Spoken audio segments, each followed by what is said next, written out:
जय हिंद। आप हैं सक्सेस स्टडी पॉइंट के चैनल पर और हम आपके साथ हैं सुमित सर।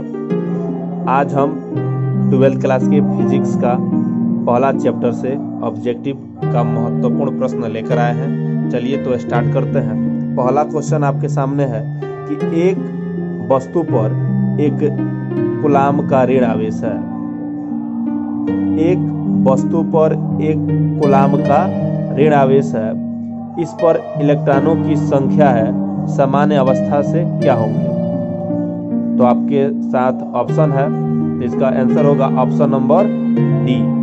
कौन होगा? ऑप्शन नंबर डी, यानी 6.25 × 10⁻18 से अधिक होगा। दूसरा क्वेश्चन है, विद्युत आवेश के बीच लगने वाला बल दिया जाता है। विद्युत आवेश के बीच लगने वाला बल दिया जाता है। किससे दिया जाता है? तो आपका आंसर होगा कूलाम्ब से। कूलाम्ब से इलेक्ट्रॉनों पर आवेश होता है। इलेक्ट्रॉनों पर आवेश होता है। कितना होता है?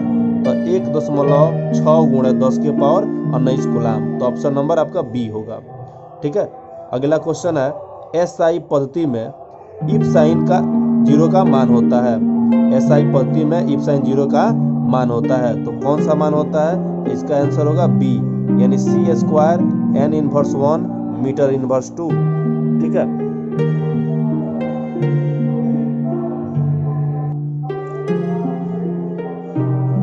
यदि दो आवेशों के बीच की दूरी दोगुनी कर दी जाए तो उसके बीच लगने वाला बल हो जाता है।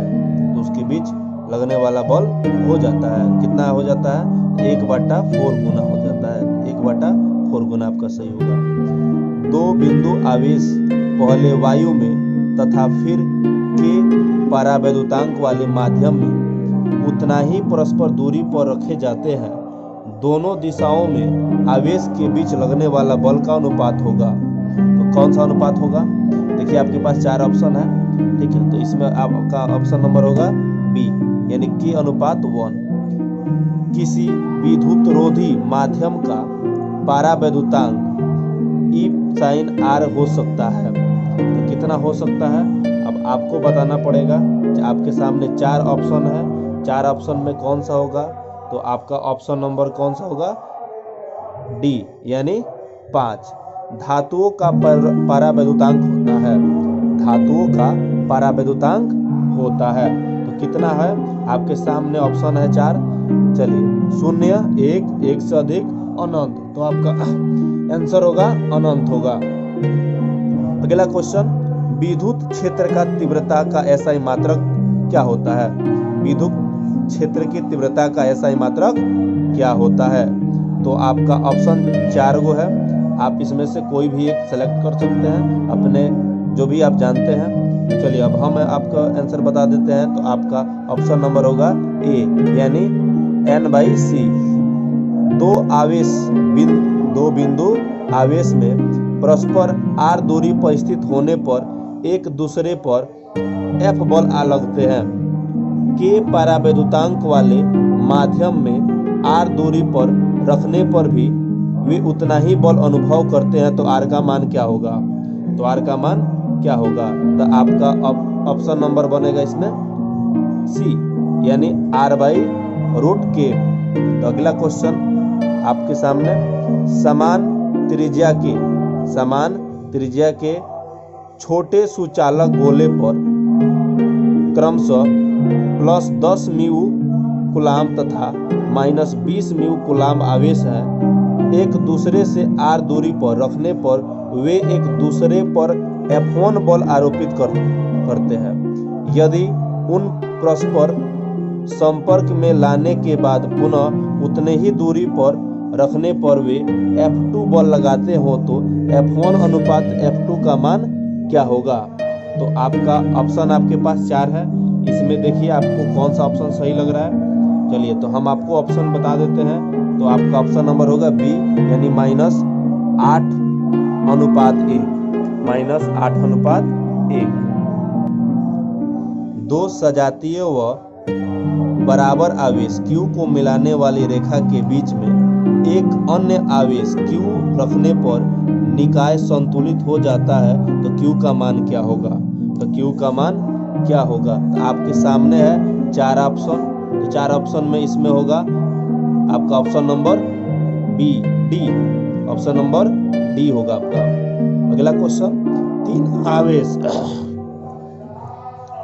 आवेश 4Q, Q तथा Q एक सीधी रेखा में क्रमशः 0,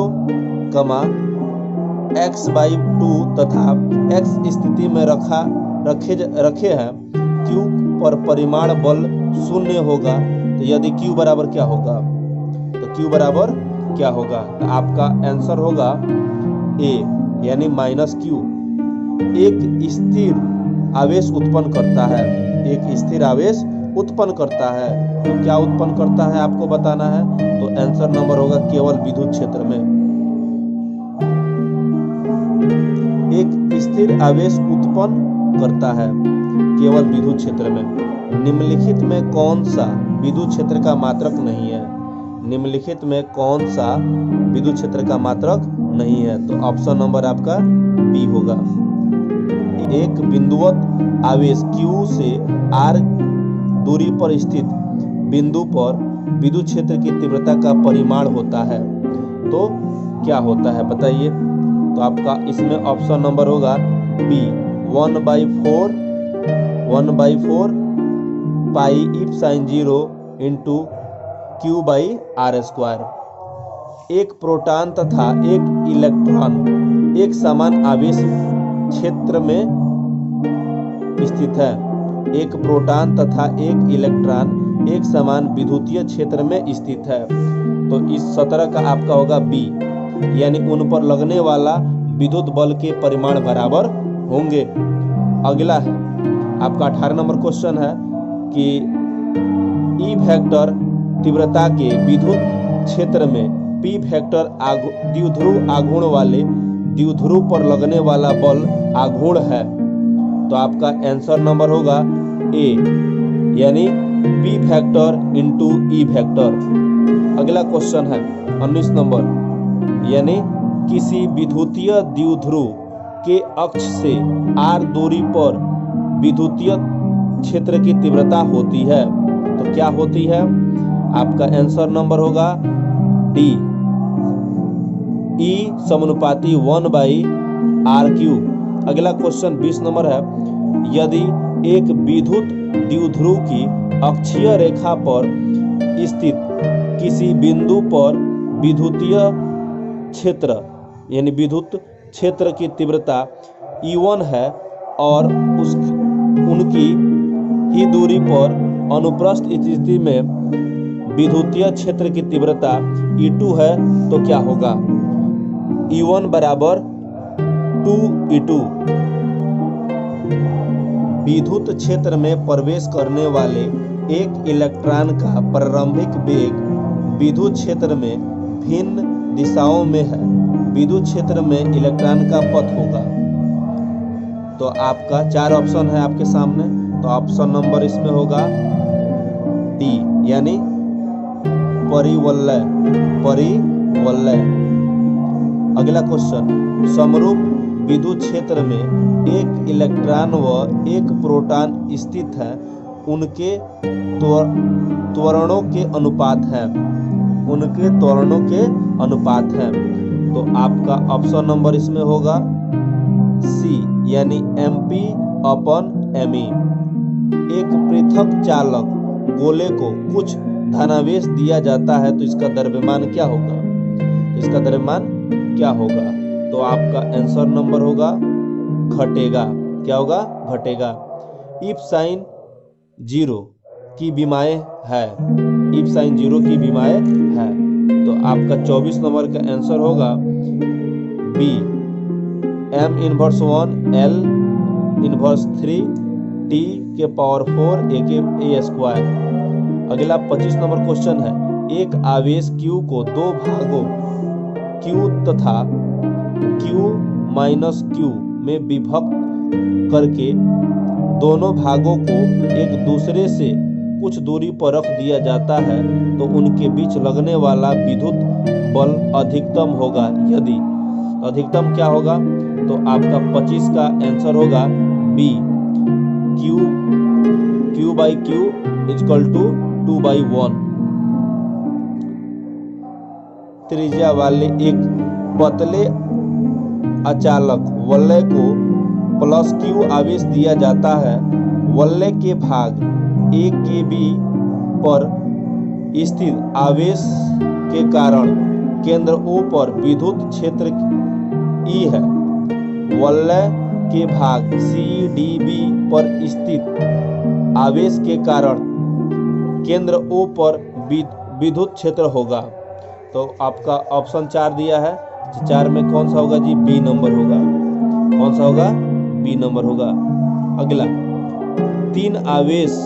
तीन बिंदु आवेश प्लस Q माइनस 2Q तथा प्लस Q क्रमशः बिंदु OAO, OOO तथा AOO पर स्थित है।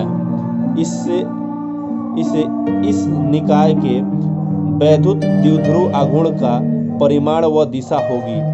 तो कौन सा होगा, आपका ऑप्शन नंबर होगा ए। कौन सा होगा, ऑप्शन नंबर ए। तो हमारे तरफ से यह 27 क्वेश्चन था। 27वां क्वेश्चन पहला पार्ट से है, तो आप इसको जरूर से जरूर देखें तथा अपने दोस्तों के पास शेयर करें। धन्यवाद। जय हिंद।